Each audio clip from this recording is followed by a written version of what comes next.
Good evening, everybody. Welcome to another episode of Real Talk Family Life, brought to you by Faith Tabernacle and Caribbean Evangelical Ministers. I am Sasha Sutherland, your host for this evening. This week, we're going to continue our discussions on love.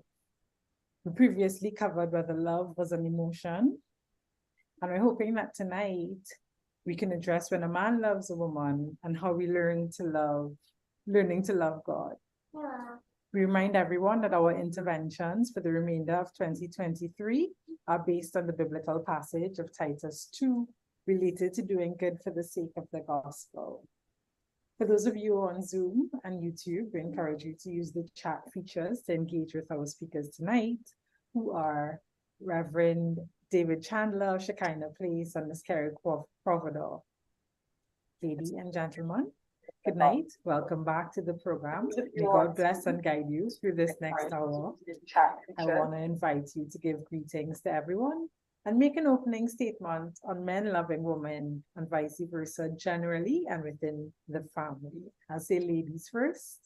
So, Mrs. Providor, over to you. Good evening, everyone. Wonderful to be on the program this evening. Looking forward to the topic, not just sharing, but learning some things for my own self. Because, in these ever-changing times, love is always evolving and moving into a different sphere. So I'm looking forward. So the Lord bless all of you. Thank you. Good evening, and I greet you all in the wonderful name of our Lord, our Savior, who loves us and taught us love, Jesus Christ. And thank you all for having me on the program tonight. Hopefully I can help in the discussion. I am no expert on this topic by any means, but I've experienced love, thank God. My wife passed some time ago, in fact 10 years ago. We had a marriage of 35 years, and I thank God for that experience. And so love is a very important topic that we have to be looking at from a biblical point of view and understanding its dynamic, because as somebody said, and it's love makes the world go wrong, and that would be R-O-U-N-D or W-R-O-N-G. We applied in both ways. Love made the world go wrong. Thank you. Fantastic. So, we've evaluated what love is. We started out about love is a second-hand emotion when it really isn't. We spoke a bit about how God admonishes us to love one another. And tonight we want to talk about the love between men and women. We understand that there are different types of love. And I want to focus tonight on the theme of love being something that hurts. So when you hear love hurts, love scars, love wounds, and it marks any heart, we think of it not just as an adage, because we hear it in many songs and rap lyrics, right? Especially when you're listening to the ones who sing about, being hurt in love. And then from a biblical perspective, those who've truly discovered what it means to love, and I'm thinking about God and Jesus. God gave his only son for humanity, Paul, Moses, Abraham, to name a few, know it all too well that love scars and wounds and hurts. Would you say, Pastor Chandler, I want to come to you first, that pain is a requirement of loving God? Well, not necessarily so, but pain is a byproduct, as it were, of that whole experience of love. Love has a demand places a demand on the person who love. You can't love, as somebody say, you can you can give without loving, but you can't love without giving. And that aspect of it means that sometimes it is painful in terms of what we are called to give. You mentioned about God giving his son, and we know he went through that pain of seeing his son, suffer and die. and that episode of having to look away, literally, during that period of the cross when he was in agony, and that cry came up from the Lord, why hast thou forsaken me? Because they had a love relationship in all eternity, and there it was broken. So yes, pain is associated with love, but it's not necessarily, it hurts, but because, it's a matter of love demands so much. There's a cost to love. And whether we are loving God or we are loving our neighbors, loving, those around us, loving our family, loving our spouses, there's a cost, because we are called to forgive. That's a process in love. We are called to, to give of ourselves, as it were. Jesus demonstrated his love for us by giving his life, and of course that cost him. It was not just painful experience. So yes, love is associated with pain. Abraham, in loving God, when he was required to give his son, that was not something that he enjoyed, but of course, because he loved the Lord and God was asking him that, he said that nevertheless, he will do it. But thank God, God didn't really wanted his son, but wanted to understand the level of his love and commitment to him. Thank you. Sister Cravado. Most definitely, I would say anything that has to do with love has that aspect of pain attached to it. Broken hearts come with pain. Disappointments come with pain. And even just the thought and the memory of losing persons comes with that pain. I want to say that pain is a part of our emotions. We won't have emotions if pain doesn't remind us that they're working well. So we're going to feel some things. Once we know we're in love, we're loving, we're connected to that union, anything that happens to distress us will bring on that pain that lets us know that this heart is in the right place. It's working.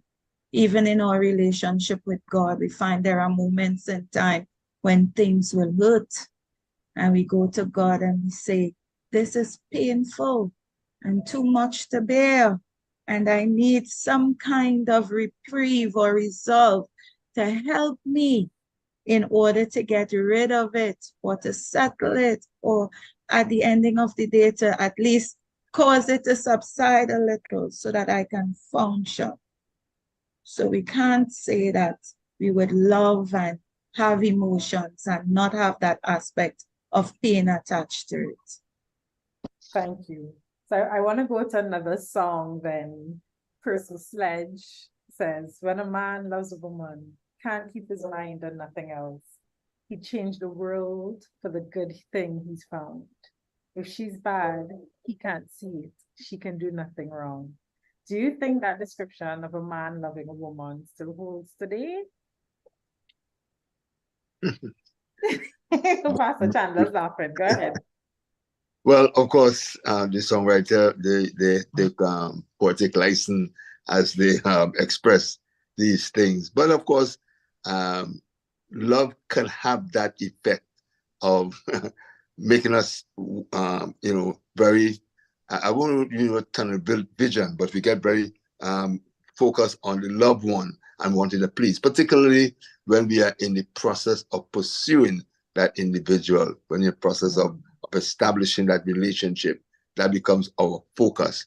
And of course, wives would complain that after, the marriage, after, they don't get that kind of passion and pursuit. And say, well, where was that? When we were courting, you could hardly give me an opportunity, you would call, you would come and so forth. But now, I am, I know that we are in this, domesticated relationship or existence. It seems that I'm not that important anymore. So there's that, I should say, aspect, or when that passion becomes very real, and as I said, when a man loves a woman, he will do, his mind is just focused on getting that woman's attention. So I think it's part of the pursuit.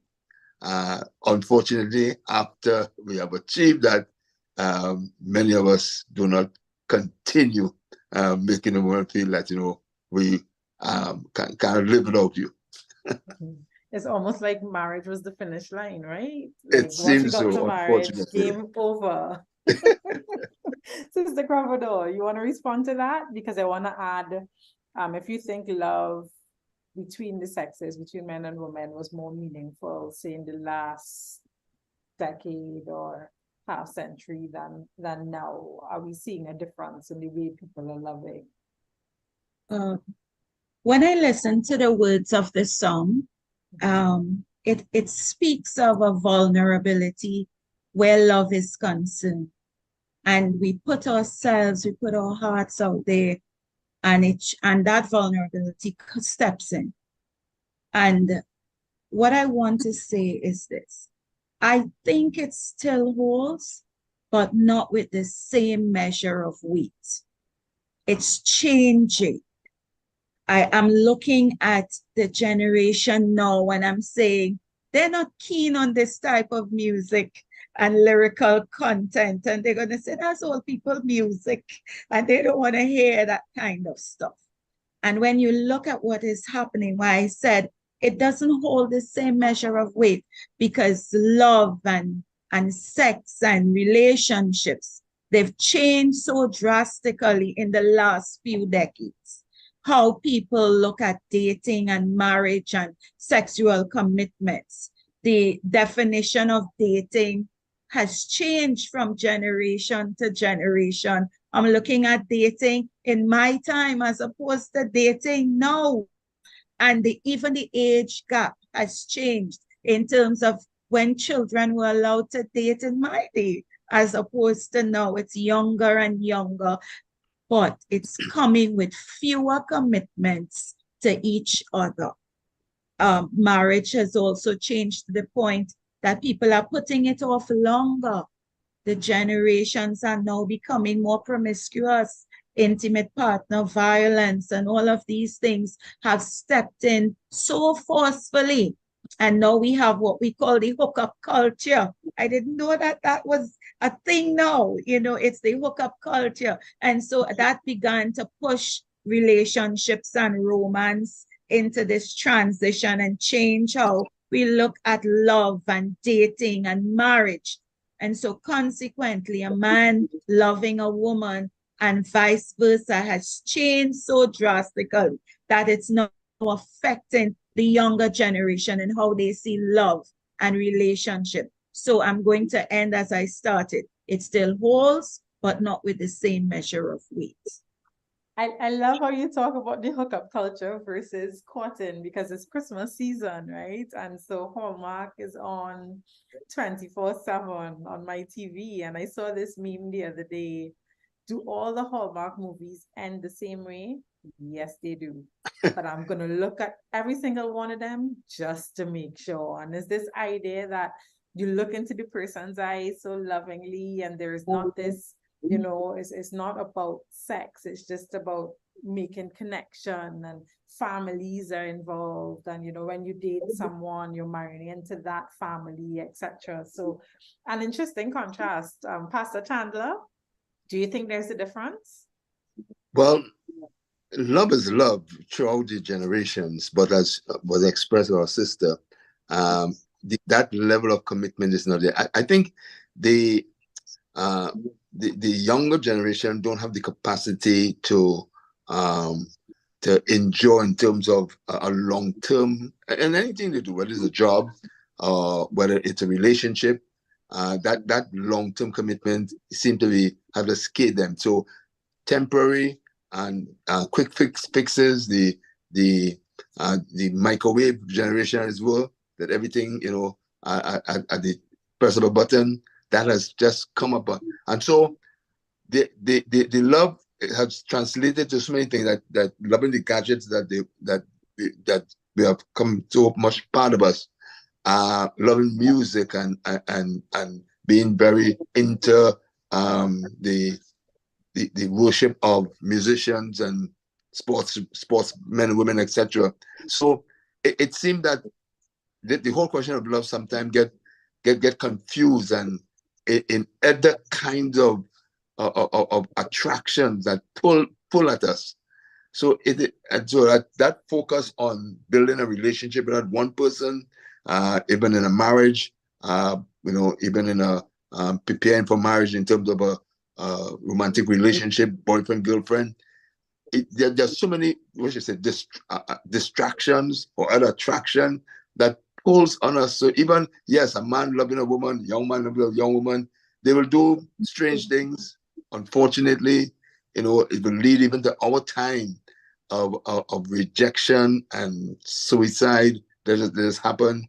Because again, even the question of Facebook and likes and people not liking you can affect them so much because they're so fragile, as it were, and without a lot of depth, because many times it seems that that's not required. So they just move quickly from one experience to the next, and that get just all tied up in it, but they don't stay in that. So yes, as you know, that pursuit in terms of, let me say, some of the former generations, like a minimum focus, that has slipped away over time. And you see, we move from one thing to the other in a click and click of the finger, a blink of the eye, and be onto something else. So it's something we need to look at and consider. Yeah, it's almost like you're leading us in the direction of eros and erotic love, right? It's almost like they get shot at Cupid's arrow 2 or 3 times in the same few months. So then consider this. The Greeks refer to erotic love as Eros, who's the god of carnal love or the deity of carnal love. The Romans call him Cupid, the god who struck mortals with his arrow and caused them to fall helplessly in love. What lessons then can you give, or what lessons do you have for the youth today about Cupid's arrow and the notion you just described, Pastor Chandler, meeting someone, seemingly falling for them, but then moving on? What advice would you give to not just the youth, but even adults who just seem to go on this wheel where they love one today and somebody else next week? Well, I would advise them to don't love with the hormones. Don't let the hormones, take charge of that experience. Because again, we have, and Sister used the term, but I got to understand that friends with benefit kind of stuff, so that you're not required to, go all the way in terms of a relationship that leading somewhere, but you can get the benefits of sexual satisfaction. And it's just a friendship thing. Now, this was almost, let's say, unheard of, few generations ago. Although, yes, there were promiscuity then, there were people who made poor decisions in terms of their sexual conduct. But it's not a matter of having to, to commit themselves. Eros, Cupid, those kind of things, yes, we could. But then many times, it's what attracts us to the person. Maybe their looks, their shape, their ability in music, their ability in something, but that attraction cannot be what keeps us together and build a relationship on. So again, I would advise young people, don't let your hormones, lead you in terms of getting into a love relationship. That attraction will happen. You're young, these things will happen. I'm just saying that it's altogether a negative thing. It will happen, but that's the introduction. But as the songwriter said, it's a song that will take time to know her. I can't remember who sang it, but it said, take time to know her. And so take time to even know yourself and understand, your own emotions, and see whether this is something or a relationship that you want to, that will go somewhere on a permanent basis, or if it's just a matter of because this person attracts you or you respond to that person a certain way, you feel that this is it. And actually, a few weeks after, a few months after, you wonder why, what are they seeing this person? So be careful. Yeah. Sister Cravado. I'm looking in terms of how the youth see relationships and love. And I would say one of the lessons would be to understand the difference between love and infatuation. Okay. Love looks different because it celebrates differences and builds connections, and that allows people to thrive as individuals. And so it's intentional. It requires intentional work and effort from both parties to come together, I would say, in disagreement, to work towards this goal of a relationship and a marriage. And then infatuation, on the other hand, is what, as Cupid does, we call it love at first sight. And it's built, as you said, Pastor Chandler, on either looks or behavior. And it appears to be real until it's examined closer. I always say to the young people, look at it closer. You're looking at it from a distance and it seems pretty, but come closer and see what it looks like. And then we have, and I want to just say, come in here with this. We have what we call social conditioning. And it speaks about, as you said, Dr. Sutherland, these Hollywood movies that teaches us to yearn for love. You know, it teaches us that. That's what social conditioning does. We're learning from that. And so we're looking to those things. And at the inception, just at face value, I'm in love. But it really, when you look at it closer, it's really not love, but infatuation. And we've got to identify the differences between the two. Another lesson I would say to learn, to identify the spaces, the voids, and the lack in our lives, because it sets the foundation for how we're going to walk into a relationship, meet people, fall in love, become infatuated. It's based on the yearning, the need, the desire that we have within ourselves. And most times, we fill those voids with things that feel good, but are no good for us. And I think that's one of the lessons young people need to learn. It's not filling the voids with things that seem or feel good, because when you examine it closer, it may be no good for you. So let me say it again. Understand the difference between love and infatuation. And then you have to come to identify within yourself the spaces, the voids, and the lack. That's why I'm saying no. It's a lesson for us to tell young people, don't rush into marriage until you've settled your singleness. Because there are some things in your singleness you did not settle, and you went into a marriage. And then at the end of it, you know, we have to call all the elders and the pastors, and we have to counsel and co-counsel and sometimes rough them up and all of those things that happen where we want to keep young people in a marriage. And so that would be the foundation for youths. I love that. Don't rush into marriage before settling your singleness. There's so many thoughts going through my mind, right?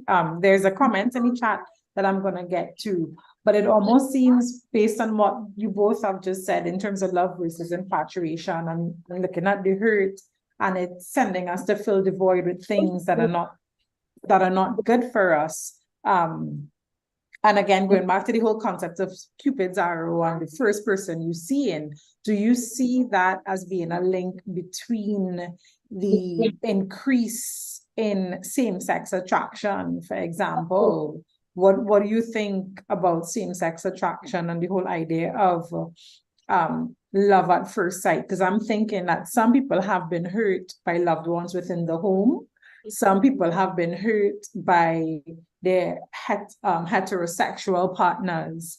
And so in an effort to fill that void, it seems like perhaps this is, you know, better for me. This person gets me and they happen to be of the same sex. What are your thoughts on that? Sister Crawford, I'll come to you first, and then I'll let Pastor Chandler answer, and then we'll go to the question in the chat.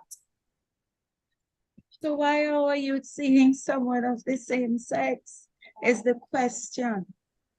Let me first talk about social contagion, which simply means attitudes, beliefs, and behaviors that can spread through a population as if it was somehow infectious.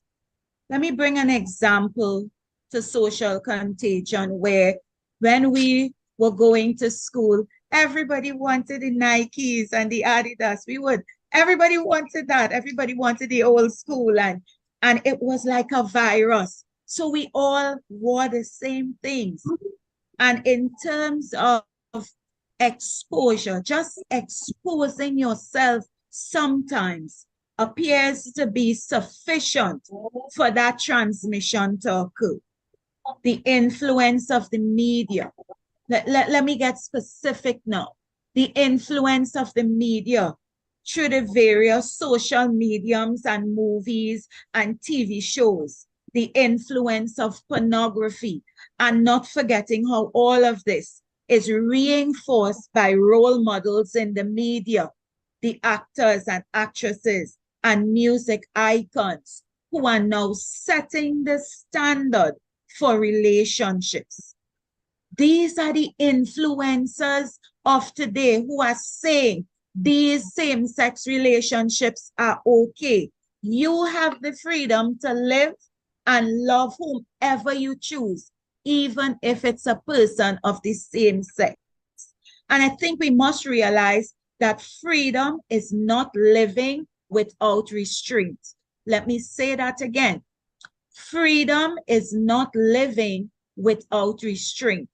It's actually embracing the right restraint, which means living according to God's design. If we don't change the focus or direction in the lives of young people about what freedom is, then we give them a biblical view of love and sexuality that they are going to filter through worldly or secular ideas of freedom and not even realize that they're doing it. So let me give you an example. Let's say your life is like a piano. Worldly freedom says, hey, listen, you have that choice. Go bang the keys on the piano. Whatever sound you make, it makes. This is your life. You're free to do that. So you go bang the keys. But godly freedom says, if you learn to play the keys and find the beat, the music sounds better, and you are using that according to its purpose. So the question is really, who is truly free? The person who bangs away at the keys or the person who learns to play? And in essence, what I'm getting at is this. Young people who are the trendsetters for the next generation need to take note. Whatever you give your attention to or open your spirits to will shape your affections. It will shape your brains and shape the way you love and treat people in a relationship. So if somebody is interacting with, let's just say, pornography, what is happening is that they're shaping their brains to respond sexually to an image rather than to a human being. And we don't think at times that that will have negative consequences when it comes to love and romance and relationship, and in turn how we treat and love others and how we love God. It's shaping our affection in powerful ways. And I want to just throw this in here. Once we're stoking the fires, we're building habits. And so we've got to remember that. So we look at these things and we just say, it's your choice. You're free to do that. But what really is your freedom? Do you bang the keys or do you learn to play?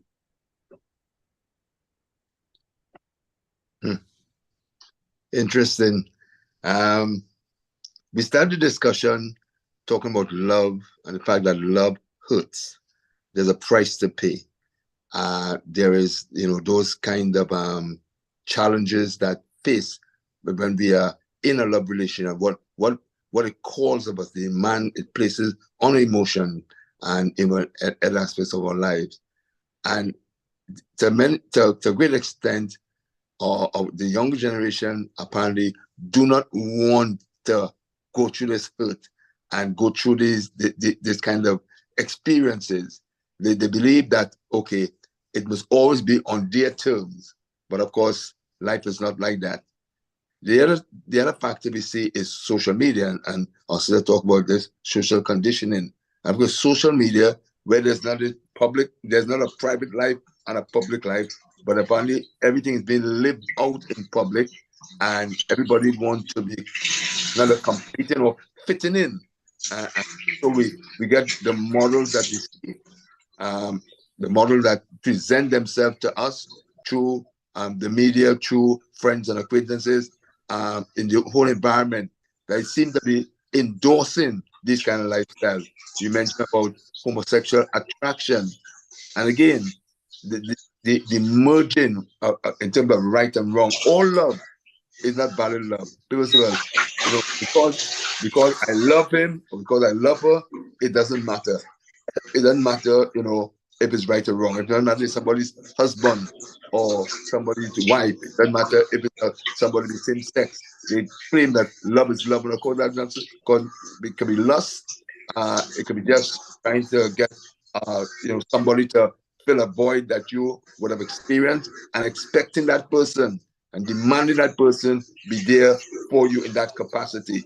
Again, love, there is the challenges that present themselves where there's a demand on us. Again, Pastor Chandler, hold 1 second, please. There's someone whose mic is unmuted. Can you please mute your mic?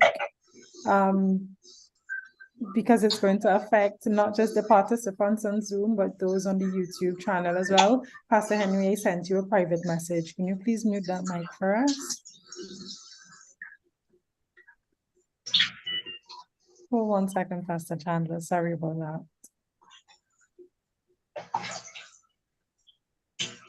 Remind everyone to just keep your mics muted when they join the program weekly. Can everyone please check your private chats? I sent a message to the person to mute themselves.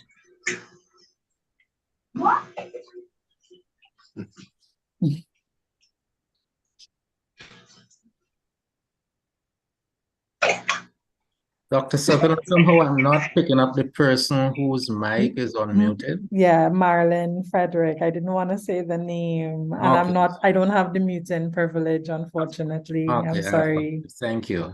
Okay, I'm sorry about that, everybody, and sorry to the person. I didn't want to call your name. Pastor Chandler, go ahead. Right. As we know, and you mentioned it earlier, in the Greek language, there are different words to express love. But in English, we use the same word. So the same word that we love the color green, we love our pet cat, we love, our hobby, etc. We love, individual. So again, going through and falling through, understand what is this thing I'm saying. I love this person, or I love this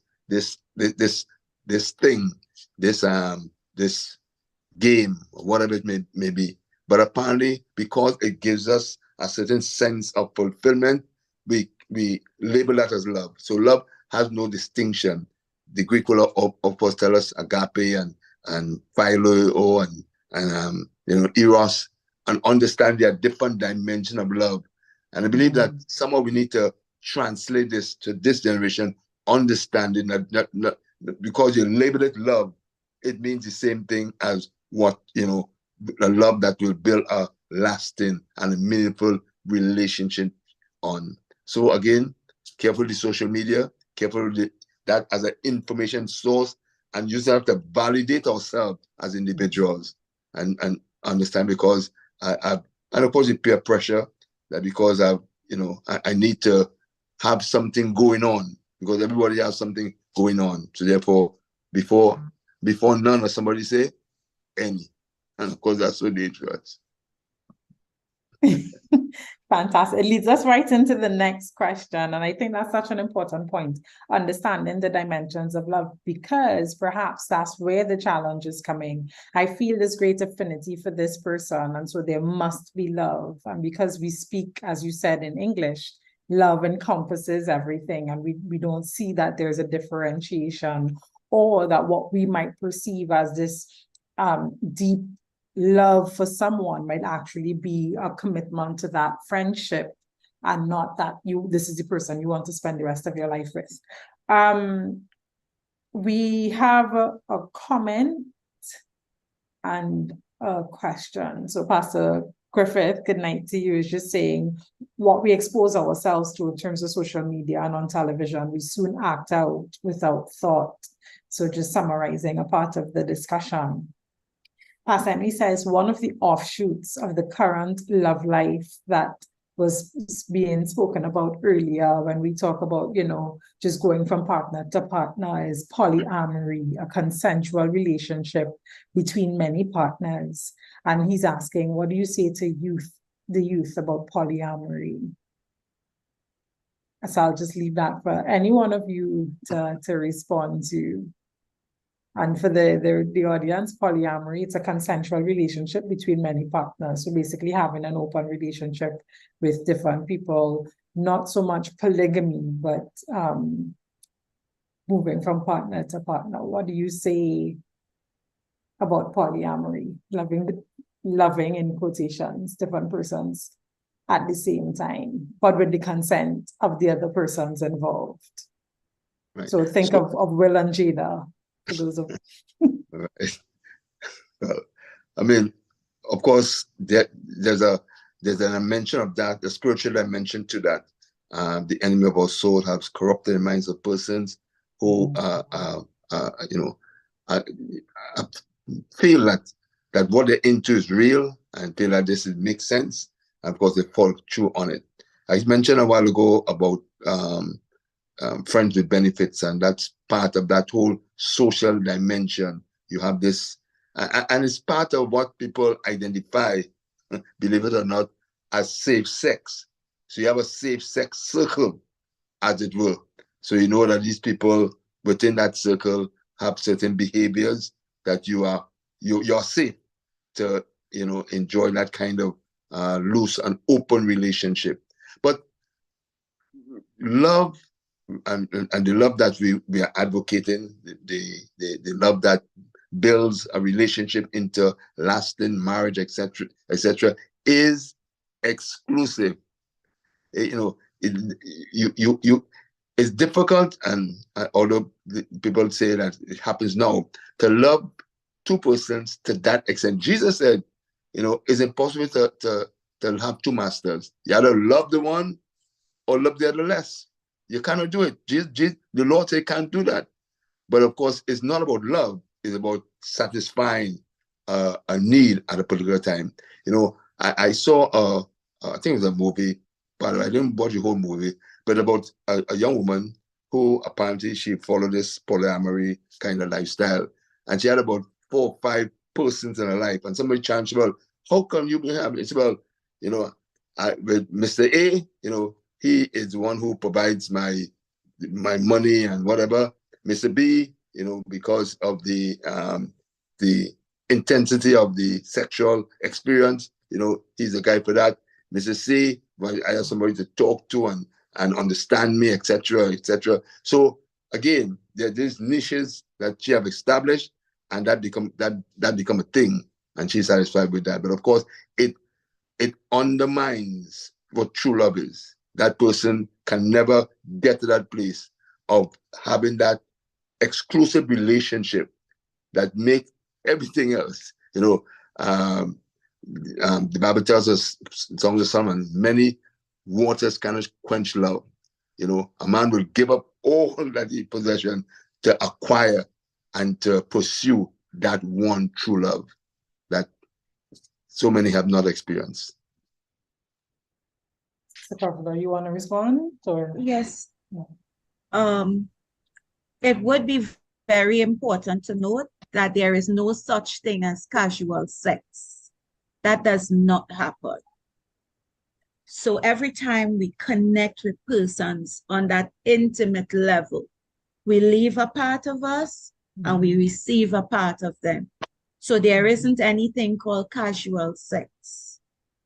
And when we look at it in the context of society, by nature, men are territorial. We've got to understand that. Men are very territorial.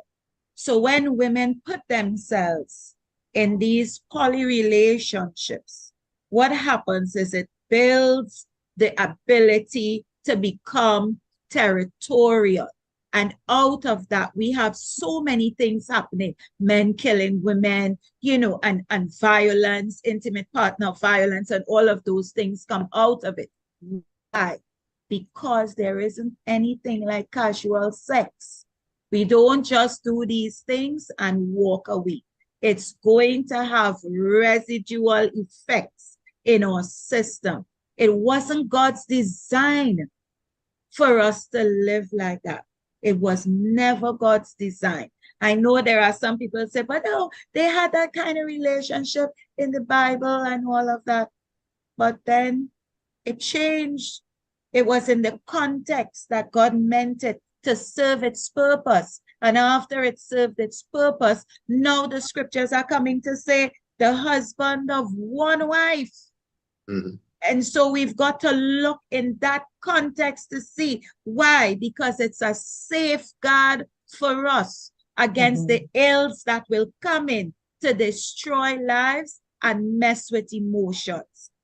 And so whilst we may look at it and think, this is the norm, this is the new normal now, this is what people do, it's not going to just be you do that and you walk away. The residue of that is going to come back to haunt you at some point in time. What God has established for us in terms of relationship, as expressed by the Apostle Paul in 1 Corinthians chapter 7, about, you know, to avoid fornication, just, you know, involvement in sex as a physical activity. You know, let a man have his own wife, and a woman have her own husband. That exclusive relationship brings out the best experience that we could ever hope for. That is my husband. That is my wife. This exclusive. That intimacy is not shared with anybody else, and that brings that love, that partnership, that trust in a way that can be experienced. No poly relationship, of course. Because again, as our sister was saying, that's all. It is a shadow. It's not anything real. It looks real. Perhaps sometimes it feels real, but you know, it's just imagination. Yeah, I love Pastor Joseph's comment. No man who loves a woman wants to share her with another man. So if you have such a man, no, he does not love you. Most men don't mind stealing from another man, but will kill someone who trespasses on their property. And then many of the men in the Bible who had more than one wife had trouble, perhaps all of them. And Pastor Henry asked, what will you tell a Muslim family where there are 3 or 4 wives living happily together? Pastor Chandler, I'll come to you there. Well, again, it's a kind of culture, social conditioning, cultural acceptance. That in that culture, that is the norm. But again, I know in several, and I have no, in terms of doing a survey, what kind of percentage we are talking about, but I know of many Muslim families where this is allowed.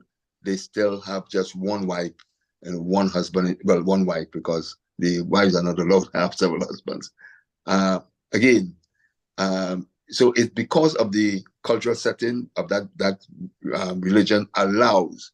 So it's difficult to deal with that aspect without dealing with the whole question of the context of the religion and, you know, the validity of what the Quran allows or don't allow. Again, to me, it devalues a woman that now she has to share. She's one of several. And we mentioned the Bible, like Solomon, who had multiple wives. And, you know, they would just have their their night once a month, once a year, once a whatever. And of course, the eunuchs were there to guard that nobody else have access to these women who have to wait on this person until they are accepted within, that circle. It's unfair. It belittles a woman, her value, her personality, and perhaps, it can be talking to that can be spoken from the woman's point of view. That the man, of course, most men will not complain in terms of having that, and so, as they would consider the best of both worlds. But of course, from a woman's point of view, it really devalues her as an individual, and it's something that, again, they may accept, and because again, some of them are there because of the security it provides, that they don't have to fend for themselves, they're provided for, etc. And so they're not complaining because they're satisfied with the arrangement. I want to go to the question of filial love and ask both of you, when we look at David and Jonathan, for example, and the love that they shared, can you perhaps tell us how filial love looks when a man loves a woman and vice versa relationship? All right. Filial love really is that love between friends, how we mesh on that level without the eros, without that sexual tug. We're friends. So we've come into this relationship and we accept one another. We accept the differences. We accept the honesty, the compassion, the trust.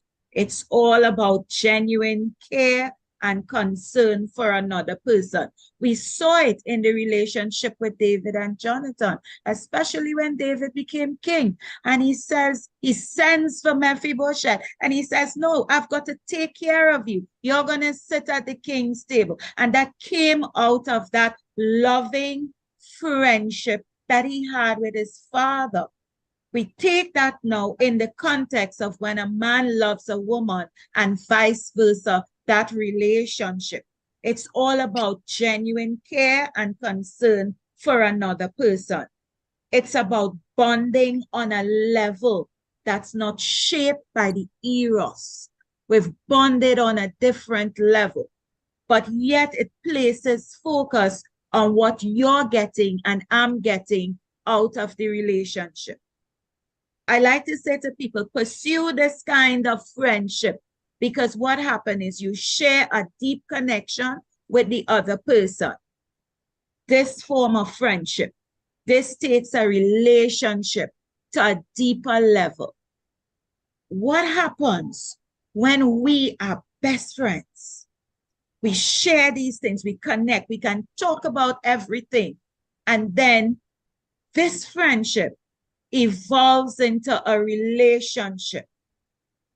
We've got to understand in our minds the deeper level where communication and listening becomes easy, where the bond that is taken into a relationship that leads to a marriage has the ability, and I'm not saying always, it's not, exclusive to that. I'm saying it has the ability to last until death do us part, because we came in that relationship as friends. We've bonded over things. The eros had no place there, but the friendship led into that. And now we have a relationship that's working towards a marriage. That has to push our minds to a place to understand, wow, these people are going to gel together. We're going to have arguments, but we're going to work it out because we started this thing as friends. David and Jonathan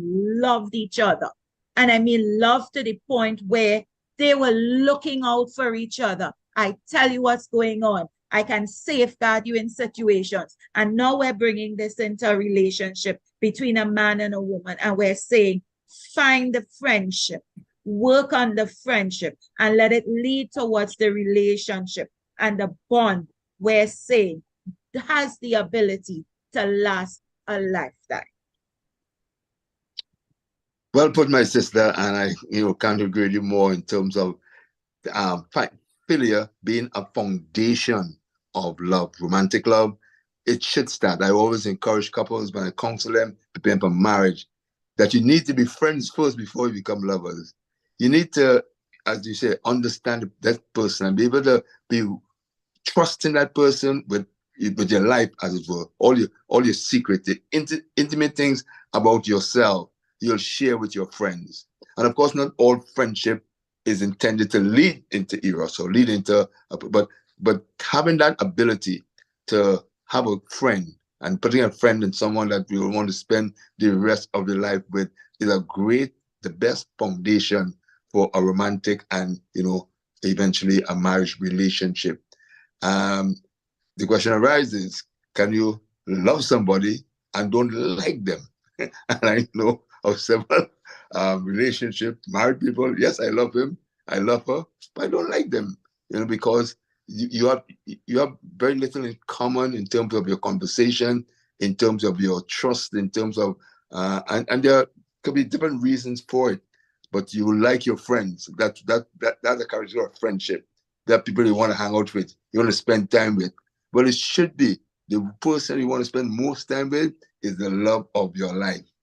And, so the relationship should start with that philia, in terms of that friendship, and build towards according to the will of the Lord and the direction of the relationship into something serious and permanent. There's no shortcuts around it. I think you've basically answered what is going wrong with our marriages today, which leads us to the next question, right?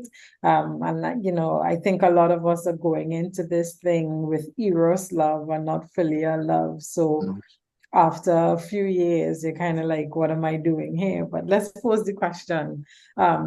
And someone else posted it in the chat. So the agape kind of love is the love that God shares with us, right? And what we're expected to give to him.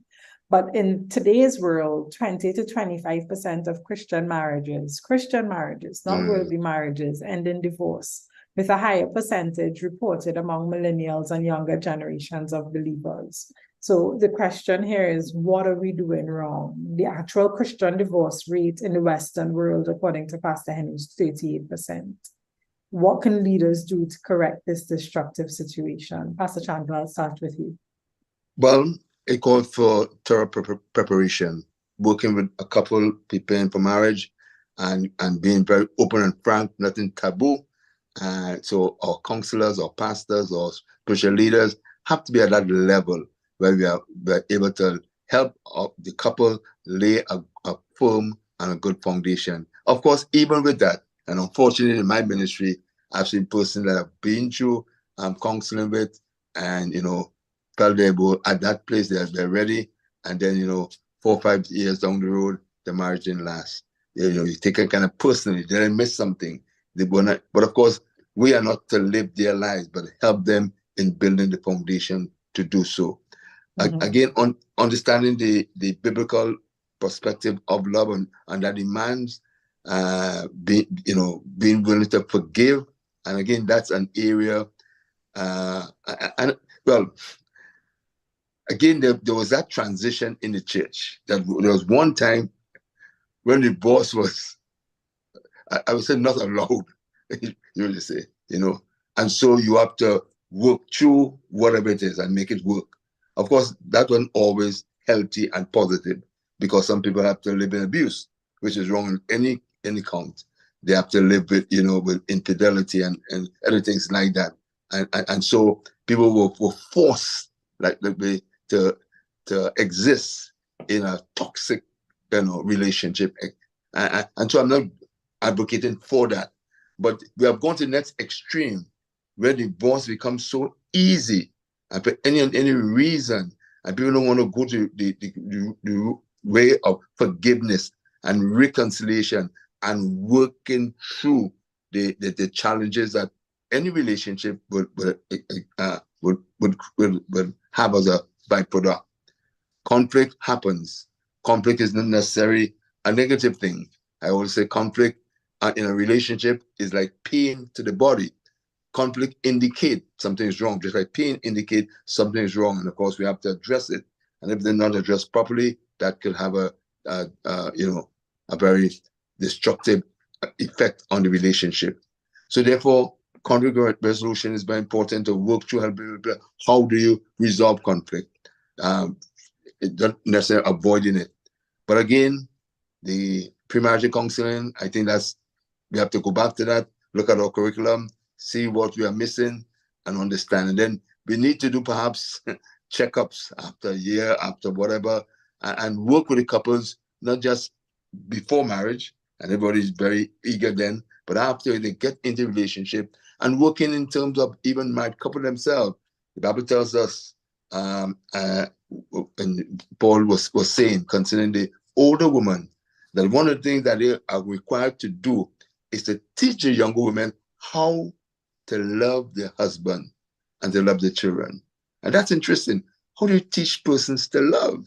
And the Bible is saying that older women who have gone through those experiences, you are called now to teach the younger women how to love a man. How to love a man. Because, talking as a man, sometimes women, it's a challenge to love us because of some of the behaviors that we express or the neglect, etc., and the distractions with work, with play, with whatever. So again, the old women are asked to help our younger women to understand how to love a man. So it's a challenge, but I don't think it's an insurmountable challenge. We have to go back to the drawing board and help lay the foundation for lasting marriages.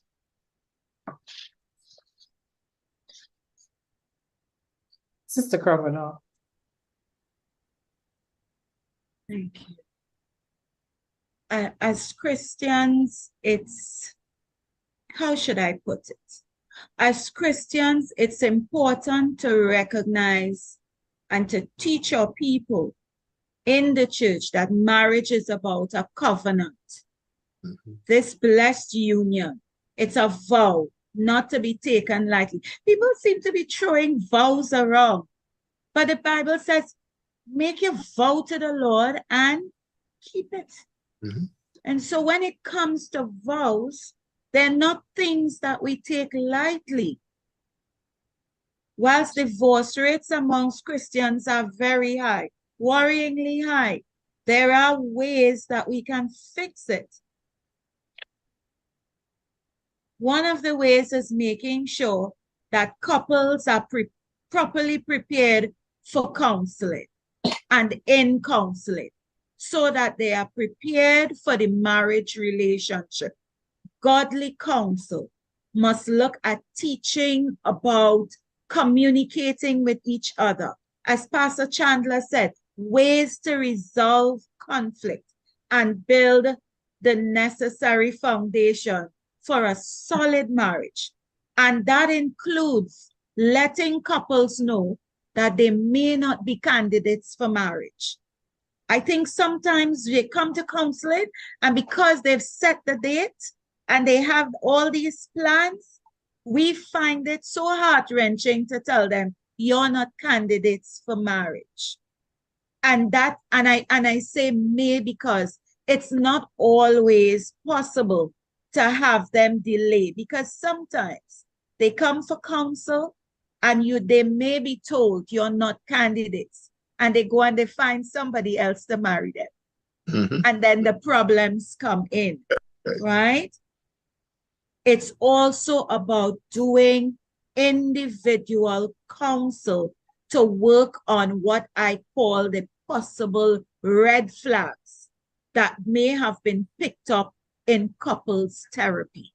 We pick up some things from women in therapy. We pick up some things from the men. And now it's about pulling you aside and saying, you've got to work on these things in order to enter into marriage and make it strong.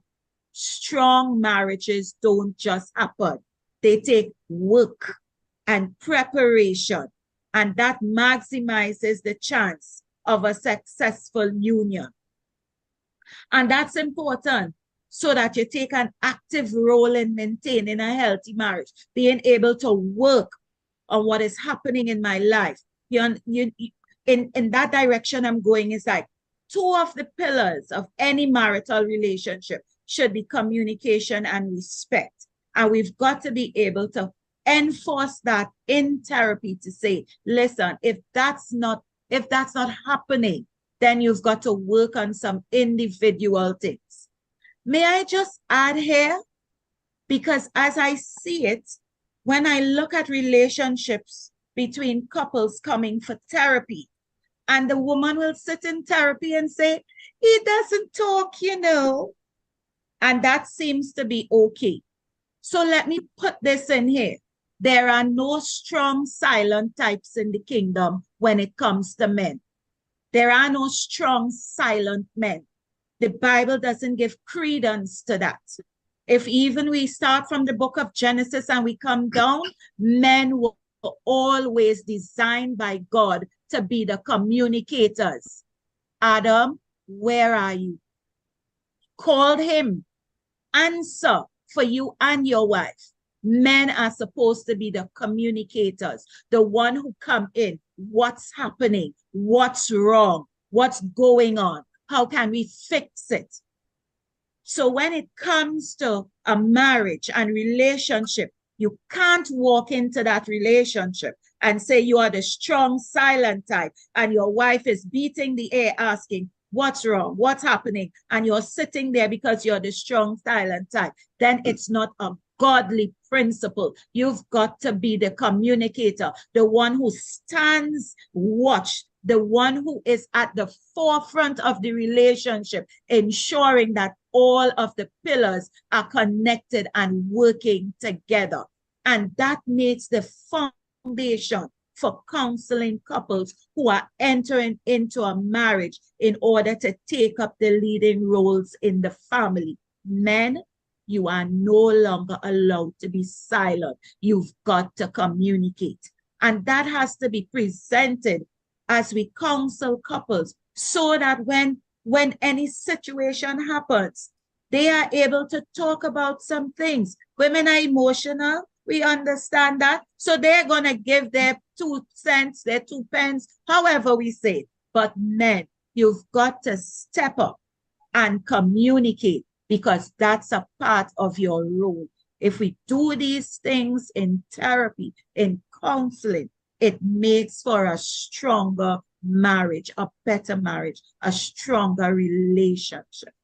I bless you. Dr. Sutherland, if I just can follow up just quickly on what our sister was just sharing.